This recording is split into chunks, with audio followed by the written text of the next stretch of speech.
RTC బస్సుల సంఖ్య పెంచాలని, ప్రయాణికులకు తగిన సౌకర్యాలు కల్పించాలని సిపిఐ ఎంఎల్ మాస్లైన్ జిల్లా పార్టీ కార్యదర్శి వనమాల కృష్ణ డిమాండ్ చేశారు. బుధవారం రాష్ట్ర కమిటీ పిలుపు మేరకు నగర డివిజన్ కమిటీ ఆధ్వర్యంలో బస్ డిపో 1 ఎదుట ధర్నా నిర్వహించి ఆర్టీసీ ఆర్ఎం జ్యోత్స్నాకి వినతి పత్రం అందజేశారు. సీఎం రేవంత్ రెడ్డి నాయకత్వంలో కాంగ్రెస్ ప్రభుత్వం ఏర్పడిన 3 రోజుల్లోనే మహిళలకు ఉచిత బస్సు సౌకర్యం పథకాన్ని ప్రారంభించడం హర్షణీయమన్నారు. ఈ పథకానికి మహిళల నుంచి మంచి స్పందన వచ్చిందని, కానీ ప్రయాణికుల రద్దీ పెరుగుతుంటే ప్రభుత్వం బస్సుల సంఖ్య తగ్గిస్తోందని అన్నారు. అదనపు బస్సులు పెంచాల్సిన సమయంలో తగ్గించడంతో ప్రయాణికులు ఇబ్బందులు పడుతున్నారని అన్నారు. ప్రభుత్వం స్పందించి బస్సుల సంఖ్య పెంచాలని డిమాండ్ చేశారు. ఈ కార్యక్రమంలో M Venkanna, Sayanna, M Sudhakar, K Gangadhar, D Rajeshwar, D Kishan, B Murali, K Sandhyarani, K Ganesh, Saibaba, Mohan, Saireddy, Amulya, Lalitha, Gangadhar తదితరులు పాల్గొన్నారు.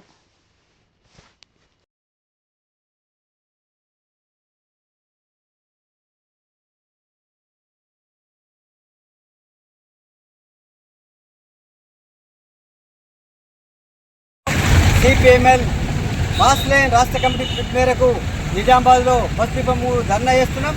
ప్రధానంగా కాంగ్రెస్ సర్కారు హామీ ఏది ఇచ్చిందో హామీ ప్రకారం నిలబడలేక ఇవాళ వెనక తగ్గే స్థితి కానొస్తుంది. ఎందుకంటే బస్సు డిపోలకు సంబంధించి మనం చూస్తే బస్సుల సంఖ్య ఇప్పటికే చాలా తగ్గించారు. చాలా గ్రామాలలో ఇవాళ బస్సుల సౌకర్యం లేని స్థితి కొనసాగుతుంది. గంటల తరబడి వాళ్ళ ప్రయాణికులు వేచి చూడాల్సిన స్థితి ఉంది. ఇలాంటి సమయంలో సర్కారు ఏం చేయాలా? చాలా గ్రామాలకు బస్సులు పెంచాలా, అట్లాగే ఎక్స్ప్రెస్ బస్సులు పెంచాలా. పెంచకపోగా ఉన్న బస్సులని తగ్గించడం సిగ్గుచేటైన విషయం. ఇప్పటికైతే ప్రధానంగా ఎక్స్ప్రెస్ బస్సులను తగ్గించారు. లోకల్ బస్సులు చాలా గ్రామాలకు లేవు. వెంటనే సర్కారు తన ఉచిత హామీని నెరవేర్చడానికి, మహిళలు సౌకర్యం కలిగించడానికి అన్ని గ్రామాలకు బస్సు సౌకర్యం ఏర్పాటు చేయాలని, బస్సుల సంఖ్యను పెంచాలని ఈ సర్కారును మేము డిమాండ్ చేస్తున్నాం.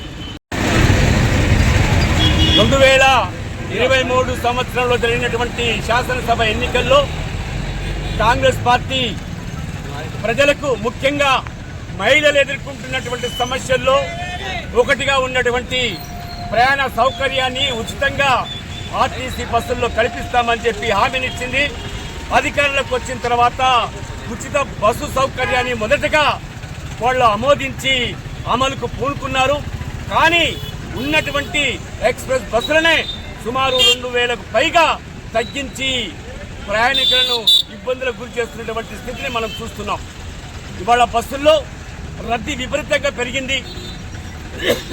ఏదైతే రాష్ట్ర ప్రభుత్వం లేదా ఎన్నికల్లో కాంగ్రెస్ పార్టీ ఇచ్చినటువంటి హామీ ఉందో దాన్ని అమలు చేయాలనేటటువంటి డిమాండ్ తోటే సిపిఐఎంఎల్ మాస్లైన్ జిల్లా కమిటీగా ఈ జిల్లా అధికారులని, అదేవిధంగా రాష్ట్ర ప్రభుత్వాన్ని మేము డిమాండ్ చేస్తుంది ఒకటే: ప్రయాణికుల రద్దీకి అనుకూలంగా, ముఖ్యంగా మహిళలకు ఏదైతే ఉచిత బస్సు సౌకర్యం కల్పించారో మహిళలందరూ కూడా ఉచిత బస్సు సౌకర్యాన్ని వినియోగించుకునే రకంగా బస్సులను ఏర్పాటు చేయాలి. కానీ తగ్గించడం అనేది చాలా అన్యాయమైనటువంటిది.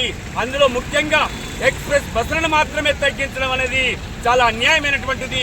వెంటనే రాష్ట్ర ప్రభుత్వం ప్రయాణికులకు తగ్గట్టుగా మహిళా సోదరీమణులకు అనుకూలంగా ప్రయాణం చేయడానికి ఎక్స్ప్రెస్ బస్సులను ఏర్పాటు చేయాలని, పెంచాలని రాష్ట్ర ప్రభుత్వాన్ని, అట్లాగే ఈ ఆర్టీసీ డిపో అధికారులందరినీ కూడా మేము సిపిఎంఎల్ మాస్లైన్ జిల్లా కమిటీగా డిమాండ్ చేస్తున్నాం.